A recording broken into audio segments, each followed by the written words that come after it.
Section 6, video correction. Due to some video errors on this problem on the last video, we're going to redo this one, and hopefully this one is much improved. So here we go. First of all, we want to look and see what is the common denominator for this rational expression. We have in our first fraction a 5 in the denominator. In the second one, we should take a peek at that and see if we can simplify anything out. And if you notice, we have a 3 we can take out, and we get a plus 2. Now, nothing can cancel. I can't cancel diagonally because it's a subtraction of fractions. So that would not do us any favors.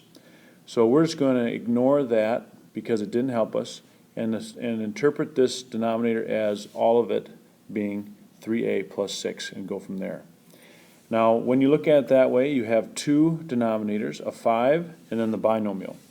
So to get a common denominator, the first fraction needs 3a plus 6.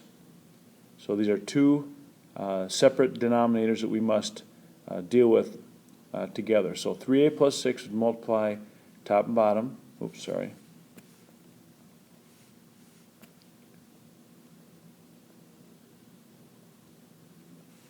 In the second fraction, it needs a 5.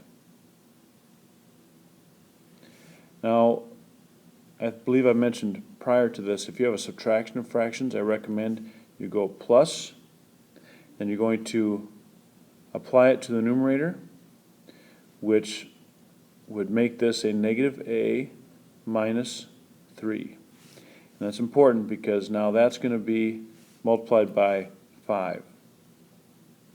And this 3a will multiply times 3a plus 6. And that would give us 9a squared plus 18a in the first fraction. In the second one, we'll get negative 5a minus 15. And since you now have a common denominator, I can put it all over, and I'll just write it as it's two separate pieces. You can distribute that if you want to, but you don't need to.